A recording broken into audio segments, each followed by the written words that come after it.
A lot of girls, they come to Miami thinking, oh, you know what, I'm going to be taken care of, I'm going to be taken care of by sugar daddy, whatever, or just have a better job. But they realize it's not that easy. And then what do they turn to? OnlyFans. It's so funny saying this because he impregnated an OnlyFans model and is refusing to take responsibility for it. You know what else is fire, though? Here's Angel Schultz ripping into Fresh and Fit. Myron, you are a sensitive, talentless, bottom-feeding grifter. No way. Oh, I love red pill infighting. All of the fucking the red pillars. They're all going after each other all the time now. The incels versus the red pillars versus the manosphere. Everyone's just circular firing squad. Yeah, because it's all crumbling really rapidly, right? It's like, hey, by the way, the time after time, all of the big heroes, you know, your Andrew Tates, the guy, he may be like an actual pedophile, and it's like, you know, allegedly, but still. But you got Sneeko. Sneeko's he's all about that red pill lifestyle, the manosphere, cryptocurrency shit. It might also be a pretty big pedophile. Yeah, good friends with Zerka. It turns out that Zerka guy, yeah, also right winger, red pillar, but like he also may have just tried to, you know, hook up with a 16-year-old and got kicked off a kick for it. It's not great, not so good, not good. Just pearly things. Yeah, but she's a Holocaust denier. Yeah, that's true. She's not good either. So who's left? How many people are? Oh, the Fresh and Fit. Fresh and Fit guys, they know how to take responsibility and be a man, unless they get a woman pregnant, at which point they're doing everything in their power to try and avoid the pregnancy, trying to get her to have an abortion, which again, I'm not sure if that plays well with the whole right-wing manosphere crowd, but yeah, let them fight. Let them all fight. Life's work is renting women and regurgitating other people's talking points. Your arms are not developed enough for the t-shirts you wear, and your co-host is pimping you. Merry Christmas. Because Myron Gaines said Angel Schultz and Akash Singh are some of the biggest snakes on YouTube. Their whole team at Flagrant. Why are they saying that? Because apparently this happened. My man from Fresh and Fit was like, yo, damn, yo, that dude still hating on us, man. Wait, what's up with Fresh and Fit? Are they still doing it? They cooling. But are they still doing the pod? Yeah, of course you mean they're still doing it. You not watching? I didn't know that they're still doing the pod. Where can you think they died? Damn, dude, that's rough. As I know from personal experience, if there's one thing that these guys hate is when you call them irrelevant. Okay, when you say they are not relevant enough to pay attention to, they lose their minds. Why do I know this? Because I've done it many times over. Y'all ran, bro. Y'all ran. I don't think I've ever gotten a DM from you. Okay. All right, man. I'm pretty sure. Oh my God. We've definitely communicated that we could have this discussion. I'm down. Right Like I said, I'm down.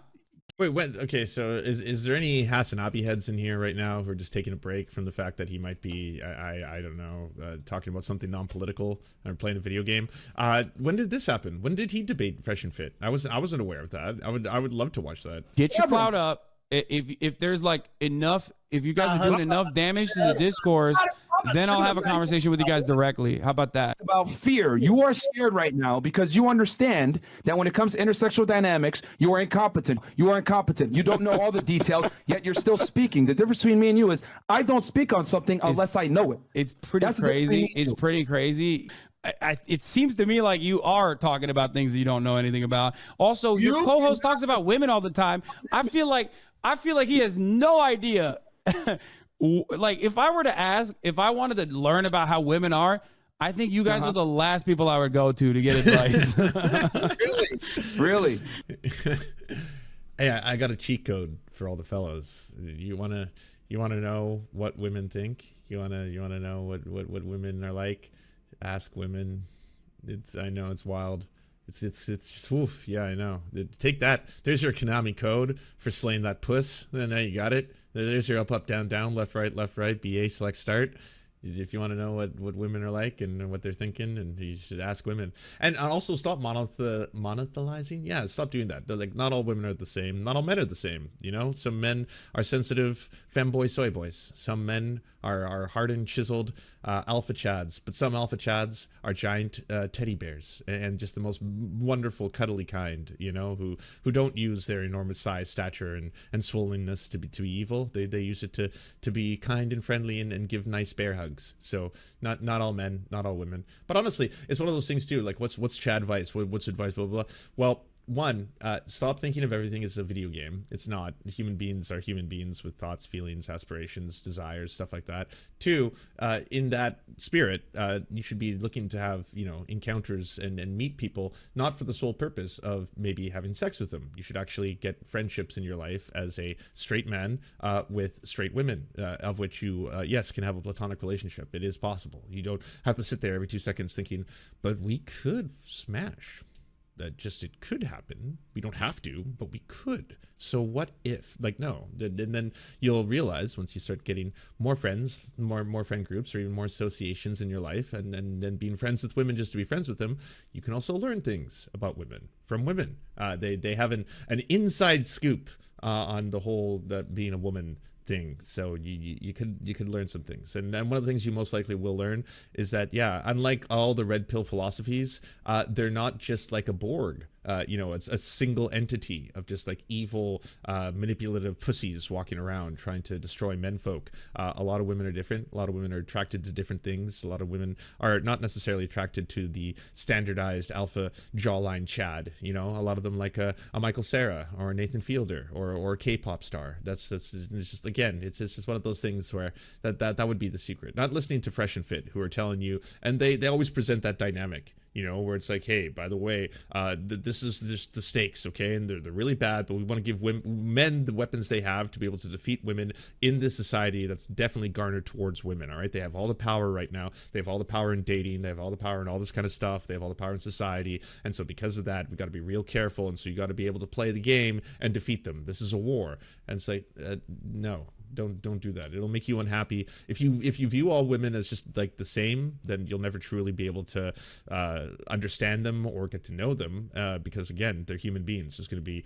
evil women, good women, funny women, unfunny women, you know, sexy women, unsexy women. There's all kinds, just like men. There's evil men, non-evil men. There's fucking horny men, and then there's men who know how to you know, actually court. There's a difference. Yes, dude. There are bigger and more successful misogynists that I'm willing to debate. It's all the same shit anyway. But when you guys get the clout up, like, arguments are weak, bro. All right, dude, it's fine. You can run, but we are way more relevant than you are. I'm running, dude. I believe you. I believe you. Congratulations on your success. Us first. We never talked about you. All right, bro. What are you doing? You're like a grown ass man. You're about to cry on this phone call because I don't want to talk to you any longer. Jesus Christ, dude. Holy shit. God damn. I'm keeping it factual, bro. Very emotional, bro. You are keeping it factual with holding back tears over here because I don't want to talk to you guys any longer than the 4 hours that I gave you. Holy shit. Jesus. Okay, so I don't want to watch that. You don't know what you're talking about. You're not. This is out of your wheelhouse. If a girl chirped me this hard, the conversation would have been over. I guess I am sexist for giving you this much time. No, I don't know. Maybe they got demonetized. You know, it was a minor setback for a major comeback. You know what I mean? Yeah. No, don't laugh like that. That was disrespectful. Yeah. They're talking about Fresh and Fit, the Misogyny Bros podcast. Ironically, I think part of the reason why Fresh and Fit is like no longer as poppin' is because they kind of popped off early on by being super edgy and saying like, you know, women are bitches or whatever. Because unfortunately, most women don't come pre-assembled. Back in the 1950s, etc., we had religion, we had society shame, we had the fear of God, etc. All these things were training wheels that... Yeah, this guy would have popped off in the 1950s. It's like, bro, do you think you would have had an easy going in the 1950s? Like, what are you saying right now? Like, what? Are you okay? Like, you're not on the team, brother, especially not in the 1950s. You know what I mean? Pre-assembled, aka just ready for domestic duties, right? Just reaffirming that same thing where it's like, hey, like you could, like, honestly, if you haven't seen them before, you should look at some of the pamphlets that used to be given out to women in those time periods where it would give you the instructions on how to be a good wife. And it would say things like, when your husband returns from work, he's obviously going to be very stressed from having a hard day of bringing home the money for your entire family support. So you have to do everything. The house should always be perfectly clean, and the children should have all of their playtime before he arrives, so they're very, very tired tired by the time he does arrive. Have a glass of brandy prepared for him and sitting on the desk so he knows that you love him. Be prepared to service him sexually if he should need it. At which point, you know, ideally the kids only say a few words to him before you put them to bed, and then at that point you can tend to him, you know, shit like that. That's like just the routine. And then you wonder why so many like housewives who are living the American dream are also asking their doctors about what access to amphetamines can I legally get, or is it okay for me to drink 3 or 4 glasses of Chardonnay a day? Is that still as healthy, just to be able to get through whatever the fuck is this arrangement that I'm supposed to do for the next 40 to 50 years until I die? 1950s, they were still shitting on Catholics back then. You know what I mean? They could not even comprehend what a black Muslim man, what that would look like. Okay, Malcolm X had not invented Islam for black people yet. Okay, the f do you mean? This guy is like 1950s shit would have been so good for me in particular. Okay, and this is a component of the society. It comes down to simply to this: privilege is invisible to those that have it, and women don't understand that they're given their $1 million up front. I always use the differences of a woman is the equivalent to a trust fund baby, whereas a man is a self-made millionaire. And then, by the way, these like tropes only work for the type of women that he's trying to get guys interested in getting, which is the same ones that society tries to get you interested in getting, right? Is supermodels, Instagram influencers, you know, women who have just stunningly beautiful bodies. And then at that point, it's like, well, yeah, but I mean, she was gifted that, all right? The God gifted her basically a trust fund right there. She's super hot, and so obviously because she's super hot, all the men want to be with her, and so they'll do whatever they can in order to secure that, and then put a ring on it. At which point, that like, yeah, her dividends have paid off, you know, that kind of shit. And that's wild, because like, again, not all men are simply looking for, you know, women who look like that and just that, like nothing else. I don't care about what she feels or thinks. Like, you're going to have to talk to her after you come, fellas, is one of the things I try to tell you. You're going to have interactions with your partners beyond, you know, jizzing. So beyond that, you probably want a human being and not a walking, living, like fucking flesh doll, right? So, but that's basically it. The idea that, well, women don't realize that they have privilege, and their privilege is their hotness, and that all men want that, and so that all men are going to be competing after all of these women. And it's like, in the game you're setting up, sure, yeah, in this dynamic, if you're like, I view the world through this lens, the only value women have are their looks, and the most attractive ones are obviously the most valuable ones, and so obviously I'm competing for them like anyone else, and I want to give you the tools, boys, to be able to get those same ladies. You want to get those kind of ladies? Well, then we all got to learn the tricks. You got to be able to make a ton of money on cryptocurrency because they're very expensive, yeah, in addition to that, you got to make sure that you're not a sub 5. You got to, you know, looks max. A lot of guys are doing the whatever it takes in order to looks max. And if you're not familiar with looks maxing, it's an internet phenomenon where dudes in their pursuit of what they believe women want, which is again chiseled jawline, radical features, they're actually getting either really intensive surgeries or physically breaking their own bones and damaging their bodies and faces in order to have reconstructive surgery to be able to get the things they want. So if you don't have the proper jawline, if you break your jaw and then you go in for surgery, ideally you can get them to sculpt it a little bit better to get the jawline that you're looking for, because then women will be attracted to you because you're an alpha, all that kind of shit. Yeah, I mean, it's deeply sad as well. What ends up happening is, and what I mean by that is that women get their value up front. When they turn 18 years old, they're effectively given access to $1 million, and it's up to them how they want to spend it. But then, you know, they're 30 years old, single, at the bar, buying their own drinks, and then they say, what the hell, where did all the good men go? I always say women basically mature once they start to buy their own drinks at the bar. Okay? And it's I want to make sure it's clear. We're not saying absolutely, but there is a social tendency. In general, even in Miami itself, like a lot of girls, they come to Miami thinking, oh, you know what, I'm going to be taken care of. I'm going to be taken care of by sugar daddy, whatever, or just have a better job. But they realize it's not that easy. And then what did they turn to? OnlyFans. It's so funny saying this because he impregnated an OnlyFans model and is refusing to take responsibility for it. Yes. I can go online, sell my feet pictures, make 100K or 20K a month, and be chilling. Women get mad at me when I say that women in general have more opportunities than this is just general. Incidentally, this is The worldview is based on Miami club life. Yeah, essentially. And like, I've always heard that trope where it's like, oh man, women get it so easy. They go to clubs and they can have sex with anyone they want. They go to clubs and they get all their drinks for free. And I was like, oh, what? So sorry. Is that supposed to be something equivalent of like systemic oppression on some level? Like, I understand that. I think you do need to 100% acknowledge that men get it hard too.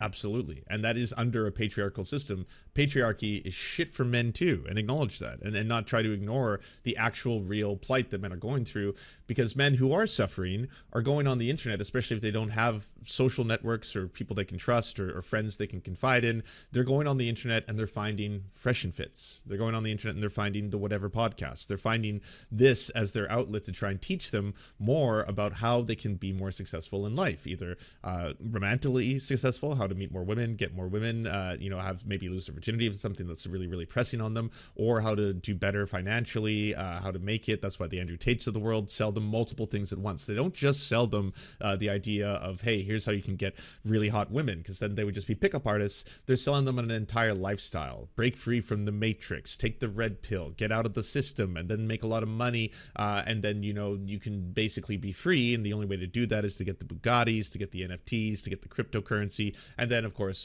the women will follow shortly thereafterwards. You just know this is just generalizing. Generally what women do is they go down to Miami, think they're going to get taken care of or get a job, and then they just go to OnlyFans. Generally that's what women do. Yeah, I'll do that. Yeah, generally can make 100,000 just selling not every woman, just generally. And then there was like a ton of copycat podcasts that just flooded the marketplace. So then it just like flopped big time, because now you could go to someone who's not as stupid as Fresh and Fit, I guess. Like The Yard. Yes, I'm talking about The Yard, the greatest misogyny podcast of all time. Fed and Fat. Oh my God. It's true. Anne, kapıdan benim yemeğimi verir misin? Bana uzatır mısın yemeğimi? Yeni yemek aldım. Anyway, let's finish this.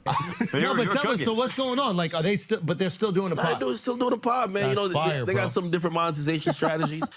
What else are they working on? What's their different monetization strategies? Yo, what's up, man? Yo, what's their different monetization strategies? Nah, hold on, man. I don't like how y'all. I feel like y'all been. You brought him up. I ain't bring him up. You brought him up. Don't be upset at us for shit you bring up. Y'all praying on my man's downfall. Praying on downfall. You asked me if we watched their podcast. I'm a 40-year-old man who's happy. Why would I watch that podcast? Oh shit! I'll be watching when I'm fighting with my wife. Like, these guys get me. These guys understand, bro.